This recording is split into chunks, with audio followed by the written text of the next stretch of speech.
नमस्कार मित्रों, हर हर महादेव। स्वागत है आपका अपने चैनल कहानी मेरी जुबानी में। आइए सीधा चलते हैं कहानी की ओर। काम करते करते ऑफिस में शाम के 7 बज चुके थे।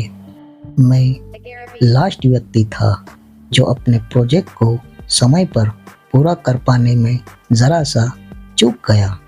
कंप्यूटर पर आखिरी शब्द टाइप करते हुए मैंने अपने प्रोजेक्ट को सेव किया और ऑफिस से घर की ओर रवाना होने के लिए रोड पर ऑटो का इंतज़ार करने लगा।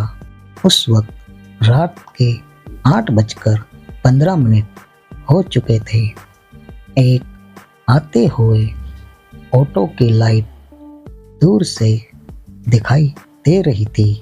ऑटो के पास आने पर उसमें बैठकर घर की ओर चल दिया। तकरीबन 5 किलोमीटर चलने के बाद ही ऑटो अचानक से रुक गया। मैंने क्वेश्चन मार्क लगाते हुए ऑटो चालक से पूछा, अरे भैया क्या हो गया, ये ऑटो क्यों रोक दिया? ऑटो चालक ने तफाक से जवाब देते हुए कहा, वही चेक कर रहा हूँ भैया जी, आज से पहले ऑटो इस तरह कभी बंद नहीं हुआ। आज पता नहीं क्या हो गया इस मर्दूत को। मैं अपने हाथ में बंधी घड़ी की ओर देखते हुए बोला, भैया जी ज़रा जल्दी कीजिए, आज बहुत लेट हो गया हूँ। तकरीबन 55 मिनट इधर उधर टहलने के बाद ऑटो चालक से मैंने दोबारा कहा, भैया जी आज रात क्या यहीं गुजारनी होगी? ऑटो चालक धीमी आवाज़ में बोला, भैया जी इसके इंजन में खराबी आ गई, कृपया आप दूसरा ऑटो कर लीजिए। लेकिन उस रात हम दोनों के सिवा और कोई नहीं दिखाई दे रहा था। मैंने बड़बड़ाते हुए कहा, भैया जी इतनी रात को इस सुनसान रास्ते पर दूसरा ऑटो कहाँ से लाऊं? और गुस्से में झुंझलाते हुए वहाँ से पैदल ही चल दिया। रात के तकरीबन 11:15 बज चुके थे। मेरे अलावा उस रात उस रास्ते पर दूर दूर तक कोई नहीं था। सिर्फ एक पीपल का पेड़ दूर से दिखाई दे रहा था, वो भी रोड लाइट की वजह से, जो कि बहुत विशाल था। तकरीबन 10 मिनट की दूरी पर और फिर चलते चलते 5 मिनट गुजर चुके थे। मेरे जूतों के नीचे होने वाली हर एक चरमराहट अब मुझे साफ साफ सुनाई दे रही थी। रात का सन्नाटा मानो बेखौफ पसर गया। धीरे धीरे आखिरकार मैं उस पीपल के पेड़ तक आ पहुंचा, जहां लाइट की रोशनी थी। 2 घड़ी सांस लेने के लिए रुका ही था। लगा मेरे पीछे से कोई हवा को चीरता हुआ मुझे आवाज दे के निकल गया हो कि मुझे भी अपने साथ ले चलो। एक पल को लगा मेरी सांसें रुक सी गई, दिल की धड़कन तेजी से चलने लगी। मैंने पीछे पलट कर देखा, कोई नहीं था, या फिर मेरे मन का वहम, समझ नहीं आ रहा था। अब मैं फिर से किसी साधन का इंतजार करने लगा कि कोई आता हुआ दिख जाए और मैं सुरक्षित घर पहुंच जाऊं। किसी तरह मैंने अपने बेचैन मन और बढ़ती हुई दिल की धड़कनों को संभाला। और यहाँ रुकना मेरे लिए ठीक नहीं, यह खुद से कहते हुए मैंने जैसे ही अपना कदम बढ़ाया ही था कि फिर से वही आवाज़ मेरे कानों से होती हुई गुजर गई कि मुझे भी अपने साथ ले चलो। इस बार मैंने पीछे मुड़ना मुनासिब नहीं समझा और अपनी जीन्स की पॉकेट में से मोबाइल निकालकर पीछे देखने की हिम्मत जुटा ही रहा था कि एक धुंधला सा सफ़ेद साया धूल में लिपटा हुआ किसी औरत की आकृति में बदल रहा था। इतना सब कुछ देखते ही मेरी आवाज़ अटक सी गई, सांसें फूलने लगी, मानो मेरा गला ही पकड़ लिया हो। मैं इतना घबरा गया था कि वहाँ से भागने लगा। भागते भागते मेरी सांसें उखड़ने लगी, पसीने में भीगा हुआ। तकरीबन 20 मिनट का रास्ता मैंने भागते भागते तय कर लिया। किसी तरह मैं अपने घर पहुंच गया। घर में घुसते ही पत्नी ने मुझे पूछ लिया, क्या हुआ, तुम इतना क्यों हाफ रहे हो और इतना लेट कैसे हो गया। मैंने दम भर सांस लेते हुए सारी घटना पत्नी रिया को बताई कि कैसे मेरे साथ क्या क्या हुआ और किस तरह मैं घर पहुंचा। यह सब सुनते ही रिया के होश फाख्ता हो गए, जैसे कि उस पर बिजली टूट पड़ी हो। और बस उस रात के बाद ही मेरे साथ अजीबोगरीब वाक़ये होने शुरू हो गए। शुरुआत मेरे चिल्लाने से हुई, रोज रोज पागलों के जैसे चिल्लाना। शरीर पर लाल निशान होने लगे, अपने आप को ही काटने लगता, कभी दांतों से, कभी चाकू से, कभी दीवार पर सर दे मारता। धीरे धीरे मेरी हालत और घर के हालात और भी ज़्यादा खराब होने लगे। जब जब मुझे इस तरह के दौरे पड़ते, उस वक्त मेरा शरीर मेरा साथ छोड़ देता, मानो किसी ने मुझे वश में कर लिया हो। और ऐसा लगता जैसे ये सब मुझसे करवाया जा रहा हो। इधर पत्नी रिया मुझे लेकर बहुत ज़्यादा डर गई थी। उसने मेरे बर्ताव और जो जो घटनाएं मेरे साथ घट रही थी, उन सारी घटनाओं को पड़ोस में रहने वाले दंपति को बताया।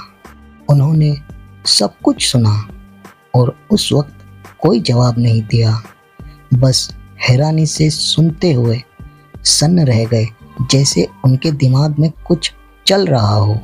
यहाँ मेरी हालत बिगड़ती ही जा रही थी। कब मैं ठीक रहता, कब मैं पागलों जैसे होने लगता, अब तो मुझे भी याद नहीं रहने लगा था। आगे रिया बताती है कि जब पड़ोसी दंपति शाम को हमारे घर आए और जैसे ही मेरे कमरे में आकर जब उन्होंने मेरे भयावह चेहरे और आंखों के बदलते भावों को देखा, तो तुरंत कमरे से बाहर आकर बोले कि इनको तुरंत ही किसी भी तरह मेहंदीपुर बालाजी ले जाना होगा, वहीं इनका निवारण होगा। उसी शाम प्राइवेट टैक्सी बुक कर दंपति के साथ मेहंदीपुर बालाजी के लिए रवाना हो गए। सुबह के तकरीबन 5:30 बजे हम मेहंदीपुर बालाजी पहुंच गए। वहां का माहौल देख हम सब दंग रह गए।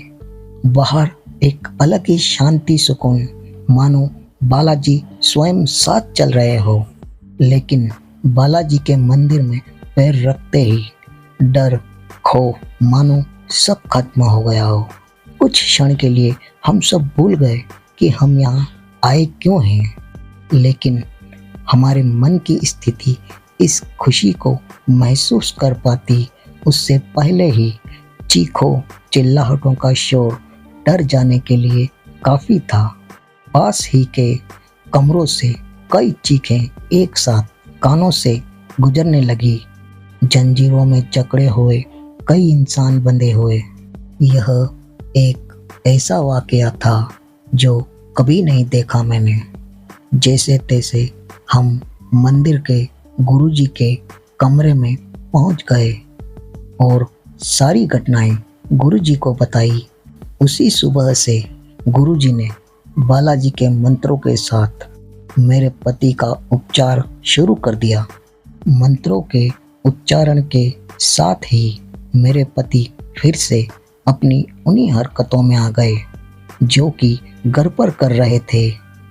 गुरुजी ने तुरंत आदेश दिया पीछे हट जाने को और मंदिर के 2 आदमी आए, मेरे पति को काबू में करने लगे। जैसे तैसे उन्होंने मेरे पति को जंजीरों में जकड़ लिया और फिर उसी कमरे में ले गए जहां कई इंसान पहले से जंजीरों में जकड़े हुए थे। मैंने दोनों हाथ जोड़ रोते हुए गुरुजी से कहा, गुरुजी अब सब कुछ आपके हाथ में, मेरे पति को बचा लीजिए। और फिर गुरुजी ने भावपूर्ण हाथ मेरे सर पर रखकर कहा, बेटी तू जो यहाँ तक पहुँच गई, बालाजी की कृपा, सब ठीक होगा, विश्वास रख, तेरे हर दुख को हर लेगा मेरा बालाजी। बस तू विश्वास के साथ अपने दुख बालाजी को अर्पण कर दे। और फिर कई विधियों मंत्रों के साथ गुरुजी हर रोज सुबह 5 से 6 बजे के बीच मेरे पति का उपचार करते और मेरे पति चीखते चिल्लाते पागलों के जैसी हरकतें करते। उनकी यह हालत देख मुझे रोना आता। बेबसी में कुछ भी नहीं कर पाती। उस वक्त पड़ोसी दंपति मुझे संभालते। लगातार चल रही उपचार की प्रक्रिया के दौरान 19वें दिन मेरे पति के शरीर से वो साया अचानक से बाहर आया और मेरे पति जमीन पर बेसुध होकर गिर पड़े, मानो उनके शरीर में अब कुछ बचा ही नहीं।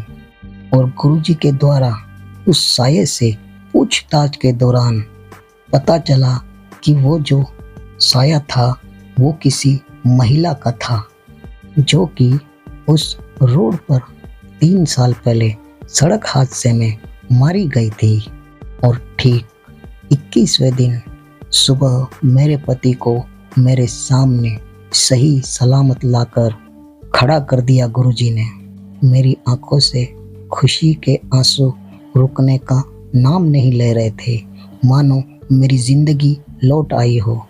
हंसी खुशी हम सब ने गुरुजी से आशीर्वाद लिया और गुरुजी ने अंत में कहा, यहाँ से निकलते वक्त कोई भी पीछे मुड़कर मत देखना और ना ही यहाँ से पीने का पानी किसी भी रूप में मत ले जाना।